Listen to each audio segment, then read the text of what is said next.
ময়মনসিংহের ভালুকা থানায় দুদকের করা ৬ মামলায় স্থায়ী জামিন পেয়েছেন এনটিভির চেয়ারম্যান মোহাম্মদ মোসাদ্দেক আলী।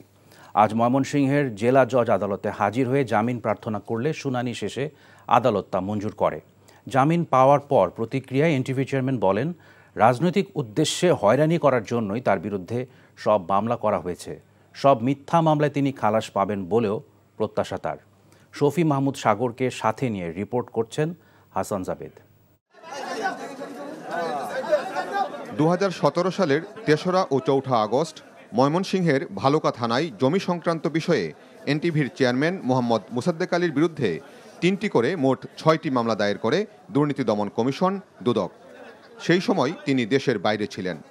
গত 18ই আগস্ট দেশে ফিরে এসে আদালতে হাজির হয়ে তার বিরুদ্ধে করা সব মামলা মোকাবেলা করছেন। বুধবার ময়মনসিংহ জেলা জজ আদালতে হাজির হয়ে ৬ মামলায় জামিন চান মোসাদ্দেক আলী।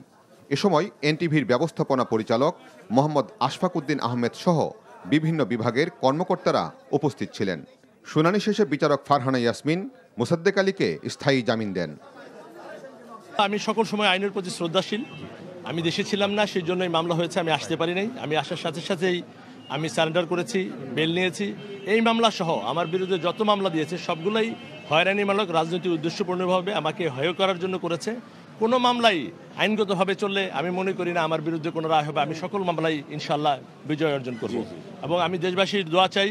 আমি আশা করছি এই ধরনের যে মিথ্যা মামলা থেকে যেন মানুষ পরিত্রাণ পায়। আসামি পক্ষে মামলার শুনানি করেন অ্যাডভোকেট আনোয়ারুল আজিম টুটুল। তাকে সহায়তা করেন অ্যাডভোকেট এম এ হান্নান খান, মাসুদ তানভীর তান্না, মুখলিসুর রহমান ও রেজাউল করিম। মোসাদ্দেক আলীর আইনজীবী জানান, মামলাগুলোতে তার মক্কেলের কোনো সম্পৃক্ততা নেই। এই মামলাটিতে উনাকে সম্পৃক্ত করার কোনো কারণ আছে বলে আমরা মনে করি না। কারণ এই মোকদ্দমা যখন দায়ের করা হয়েছে, ঘটনাস্থলে এই আসামি ছিল না, যাকে আসামি করা হয়েছে। ঘটনাস্থলে উনি দেশের বাইরে ছিলেন। দেশের বাইরে থাকার পরে ওনার বিরুদ্ধে মামলা হয়েছে এবং মামলা হওয়ার পরে উনি জানেন না। যখন পত্রিকায় বিজ্ঞপ্তি হয়েছে, উনি জানার পর, ওনার পরিবার জানছে, জানার পর উনি দেশে আসছেন 18 তারিখে। আজকে ভলান্টিয়ার সারেন্ডার করছেন। মোকদ্দমাটি অচল যোগ্য বিধায় আসামিকে যথারীতি জনাব মোসাদ্দেক আলী সাহেবকে জামিন দিয়েছেন। এর আগে গত 21শে আগস্ট ঢাকা মহানগর দায়রা জজ আদালতে হাজির হয়ে অপর 4 মামলায় জামিন পান এনটিভির চেয়ারম্যান মোহাম্মদ মোসাদ্দেক আলী।